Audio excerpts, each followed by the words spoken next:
रामपुर गांव के रहने वाले सुदीप की बारात दुल्हन लेकर वापस लौट रही थी। सुदीप अपनी पत्नी के साथ कार में था और बाकी के लोग बस में। सुदीप की कार बस के साथ साथ ठीक उसके पीछे चल रही थी। रात बहुत हो चुकी थी और सुदीप की पत्नी रीमा को जोरों से नींद आ रही थी। ड्राइवर कार चला रहा था। तभी रीमा ने सुदीप से पानी पीने के लिए कहा। मुझे बहुत जोर से प्यास लगी है, पानी चाहिए। अरे रीमा, पानी तो खत्म हो गया है, अब क्या करें? गांव पहुंचने में तो अभी काफी देर लगने वाली है। लेकिन इतनी देर प्यासी कैसे रहूंगी? आप लोग परेशान मत होइए, यहाँ आगे एक जगह पानी मिल जाएगा। कुछ दूर जाकर ड्राइवर ने कार को रोक दिया। सड़क के किनारे एक हैंडपंप बना हुआ था। सुदीप कार से पानी लेने के लिए उतरने लगा।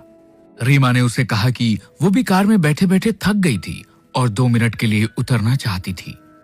आप दोनों की अभी अभी शादी हुई है, हाथों में मेहंदी लगी हुई है, ऐसे में आधी रात को सुनसान जगह रुकना सही नहीं है। पानी मैं लेकर आता हूँ। लेकिन मुझे बाहर जाना था। शायद ड्राइवर भैया सही कह रहे हैं रीमा, हमें बाहर नहीं जाना चाहिए। ड्राइवर बाहर उतर गया और रीमा कार की खिड़की से बाहर देखने लगी। कुछ देर में ड्राइवर पानी लेने गया और पानी लेकर वापस आ गया। उसने पानी की बोतल रीमा को दे दी। रीमा ने जल्दी से पानी पी लिया।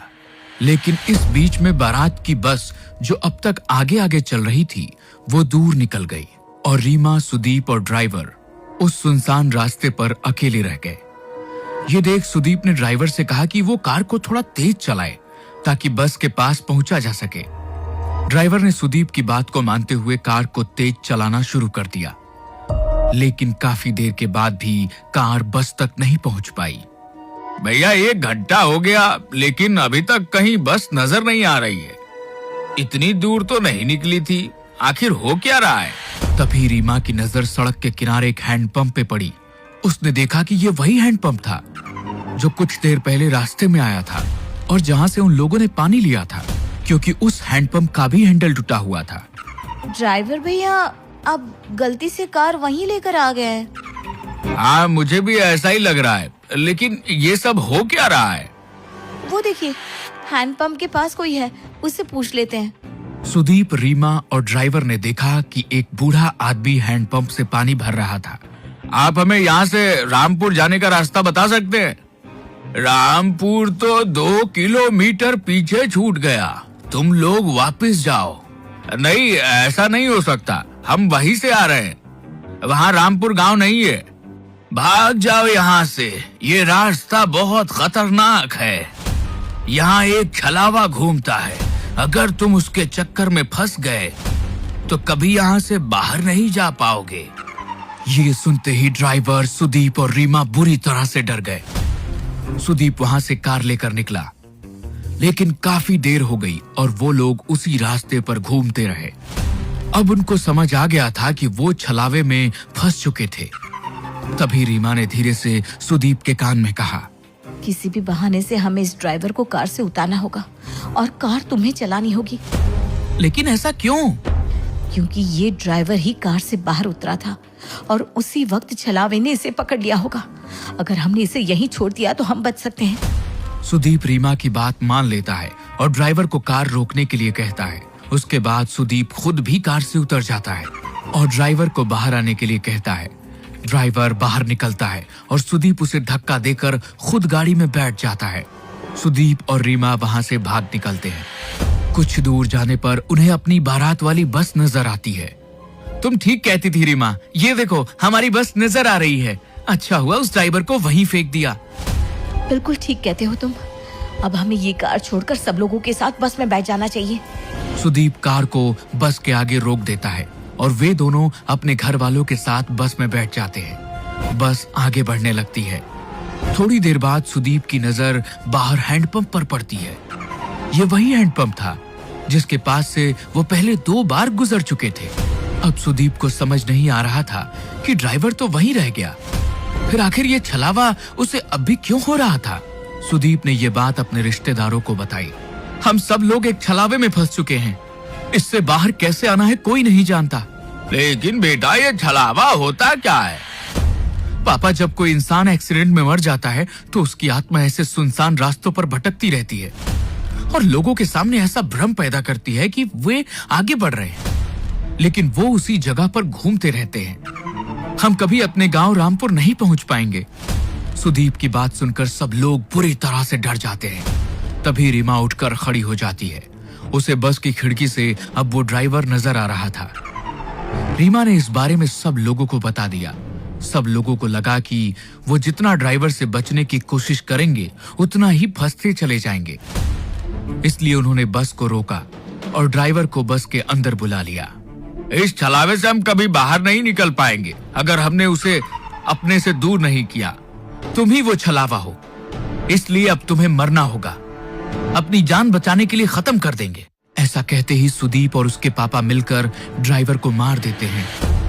कुछ ही देर बाद वो अपने गांव रामपुर पहुंच जाते हैं। वहां पर रीमा का स्वागत किया जाता है, लेकिन रीमा जैसे ही सिंदूर वाले पैर लेकर आगे बढ़ती है, उसके पैरों के निशान नहीं बनते। ये देखकर सब हैरान रह जाते हैं। बहू के पैरों के निशान क्यों नहीं बन रहे? इसका मतलब हमारी बहू के ऊपर कोई बुरी आत्मा का साया है। अब क्या करें? ये हमारी बहू नहीं बल्कि वो बुरी आत्मा है जिसकी वजह से हम फंस चुके हैं। नहीं, ऐसा नहीं है। मैं रीमा हूँ। मेरे साथ कुछ मत कीजिए प्लीज। अगर हमने तुझे छोड़ दिया तो हम सब मारे जाएंगे। नहीं, ऐसा मत कीजिए। मैं छलावा नहीं हूँ, मेरा भरोसा करो। ये आपका बेटा छलावा है। ये आपको जैसा दिखा रहा है ना, सब कुछ वैसा ही नजर आ रहा है। लेकिन कोई भी रीमा की बात पर यकीन नहीं करता। वो लोग उसे मारते नहीं हैं, लेकिन एक कमरे में कैद कर देते हैं। सुदीप के चाचा का बेटा राहुल ये सब कुछ चुपचाप देख रहा था।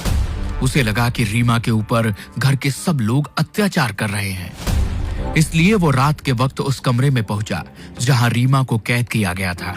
तुम चिंता मत करो रीमा, मैं तुम्हें यहाँ से बाहर ले जाऊंगा। हाँ, प्लीज मेरी मदद करो। राहुल रीमा का हाथ पकड़कर उसे वहां से बाहर ले जाने के लिए निकलता है। तभी वहां पर परिवार के बाकी लोग आ जाते हैं। वो राहुल को वहां देखकर नाराज हो जाते हैं। ये तुम क्या कर रहे हो? मेरी पत्नी को कहां लेकर जा रहे हो? मेरी पत्नी का हाथ कैसे पकड़ा तुमने? आप लोग रीमा के साथ गलत कर रहे हैं। मैं उसे यहाँ से बाहर निकाल रहा था। तुम ऐसा नहीं कर सकते।